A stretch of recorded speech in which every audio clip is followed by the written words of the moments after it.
Hello everyone and welcome back to my channel. If you're new here, my name is Mary. I'm the artist behind Studio Mary, where I make my handmade home decor and share a lot of the creative chaos behind it. Lately, I've really been wanting to share more studio vlogs and behind the scenes with you guys. And honestly, this feels like the perfect video to start with. Because today, we're finally giving my studio a little makeover. I've been wanting to do this for so long. Yesterday, I painted the shelves, and today we're bringing everything in, setting things up, and hopefully making this space feel a lot more like me. So yeah, let's get into it. This was the day before, when I went and grabbed my wood boards and cement blocks. I was also trying this walnut gel satin for the first time. I started with one coat on all the boards, but after it dried, I felt like they needed one more.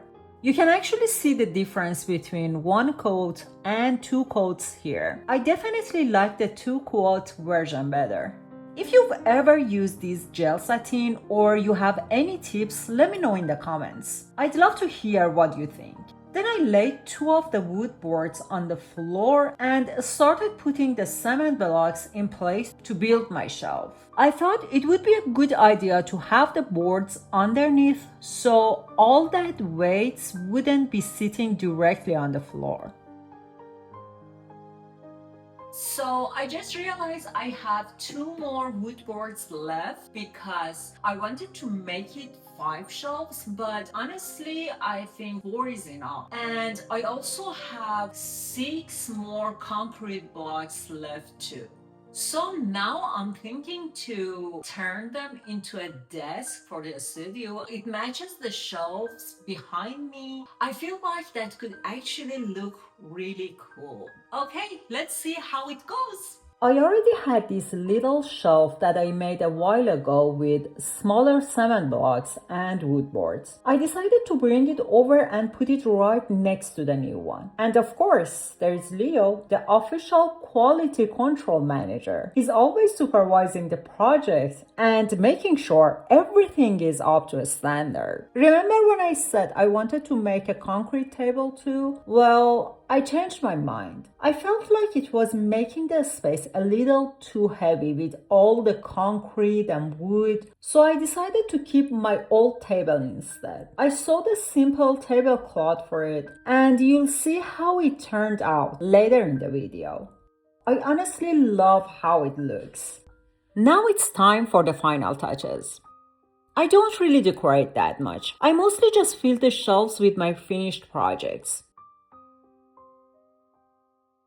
And over here on the smaller shelf, I keep the projects I'm currently working on.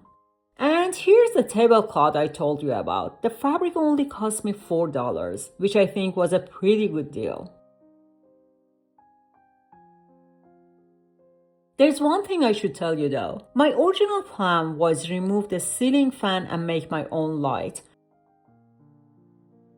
I also wanted to create some new wall arts and add artworks and lighting above this shelf. But right in the middle of this makeover, something changed. We were actually all set to buy this house, but since we're planning to move to another state, we ended up changing our minds. Now the house is up for sale, and since we'll have to move anyway, it just didn't make sense to keep putting time and money into this space. So this makeover ended up staying unfinished. I'd love to know what you think. Do you enjoy videos like this? Would you rather see more of my creative process, or would you like weekly studio vlog where you can just hang out with me and see what life is like as a full-time artist working from a home studio? And if you enjoy my videos, don't forget to like and subscribe. It really helps support my channel. Thanks so much for watching, and that's it for my not quite finished studio makeover. See you in the next one.